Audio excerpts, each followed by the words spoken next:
And the National Dialogue Committee has today finished receiving the submissions from various stakeholders by receiving submissions from both Azimio and Kenya Kwaanza factions. Among the issues submitted by the two teams were high cost of living, police brutality, multi-party democracy, over-taxation of Kenyans to the gender role, electoral justice, and audit of the 2022 presidential elections. Here's our very own Gloria Musimbi with the details. There are people who come before us The oral submission by various groups to the National Dialogue Committee have today come to an end, with various teams making their submissions on issues for talks. Appearing before the committee, Kenya Kwaanza team declined discussions on the audit of the 2022 presidential election results and however noted their openness to audit the electoral process. On the issue of the 2022 elections, we are not in support of any audit. We are supporting the enactment of the Constitution, which provides for, if you think that the 2022 general elections were not fair enough, the provisions of the Constitution are very clear that you have an opportunity at the Supreme Court to go and challenge the decision of IEBC. In their submissions, the Azimio team presented evidence while insisting on the auditing of the election results, noting that there were irregularities in the IEBC forms and numbers. So when we compare these two forms, we know that what authenticates a form in current technology, one of them is the barcode. If you scan that barcode, it will give you this value, which authenticates that that form, the barcode is correctly placed. When you come to this other form, and then you scan its barcode, also maybe on your mobile device if you decide to, then you will realize that it also gives you this.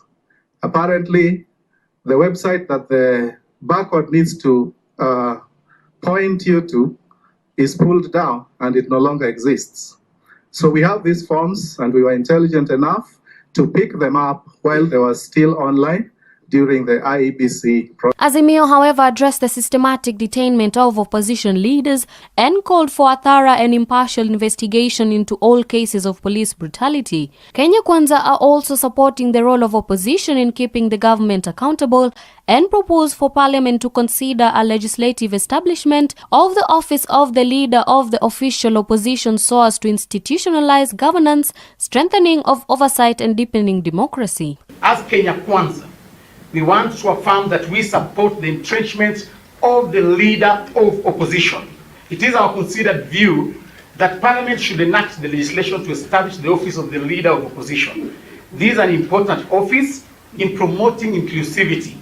We have repeatedly witnessed violence after every electoral cycle due to the perceived winner-takes-it-all scenario. Prime Cabinet Secretary, as you are on the position of leader of official position. It is curious that even this document which I have now refused to, I will not now refer to, you seem not to be emphasizing the creation of that office, contrary to perceptions that have been in the public domain. Could it be as a result? On the high cost of living, Azimio wants the government to review in totality the Finance Act 2023 and introduce and implement necessary subsidies including fuel, energy and production for a specified period of time. As a country, especially on the cost of living, and so many Kenyans are suffering. My question would be, as religious bodies, have you done enough to air out your voices to the authorities involved in order to manage the cost of living? Reporting for OpTV Newswatch, I'm Gloria Musimbi.